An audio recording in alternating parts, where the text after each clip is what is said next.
Ümumiyyətlə insan sualı nəyə görə verir? Sual verməyin ədəbindən alimlər zikr eləyir ki, üzərində bir əməl bina olunacaqsa. Üzərində heç bir əməl yoxdursa, o sual verməyin faydası yoxdur və sükut etmək ən xeyirlisidir. Yəni məsələn gəlir ki, elə suallar var ki, onun cavabında heç bir fayda yoxdur. Onun cavabında heç bir fayda yoxdur. Məsələn, gəlir deyir ki, qiyamət günü evlər, məsələn, cənnətdə olan evlərin hündürlüyü nə qədər olacaq və yaxud da ki, başqa şeylər. Ya necə ki, alimlər misal gətirib bu cür sualları ki, bunların heç bir faydası yoxdur. Yəni üzərində əməl bina olunmayıbdır.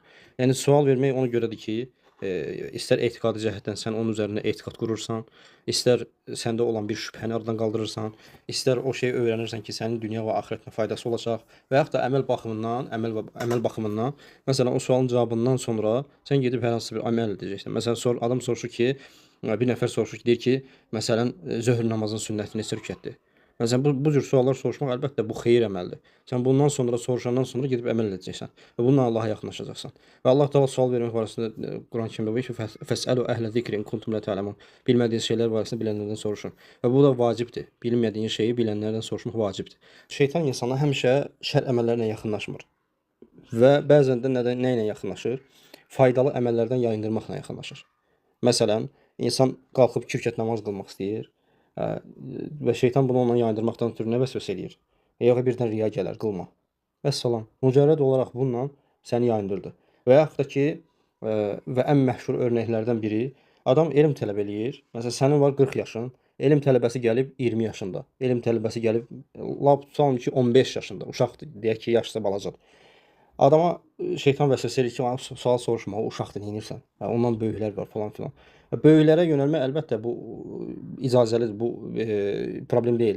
Lakin o sənin içində olanı, o insanın içində olanı Rəbbi bilir.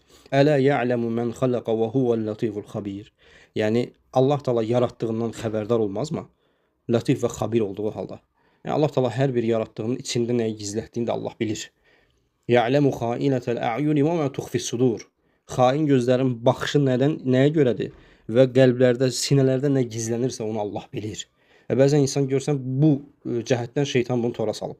Kibir toruna. Adam sual vermir ki, güya həya eləyir. Güya həya eləyir. Və bu həya deyil əslində. Həya pərdəsinə bürünmüş kibirdir. Həya pərdəsinə bürünmüş kibirdir və buna görə Allaha sığınmaq lazımdır. İnsan qarşısındakının yaşına, boyuna, gözünə, qaşına deyil, onun Allah və Rasulunun necə dini təbliğ etdiyinə, Allah və Rasulunun dinini öyrəndiyinə görə ona hörmət qoymalı və ondan da dinini tələb etməlidir.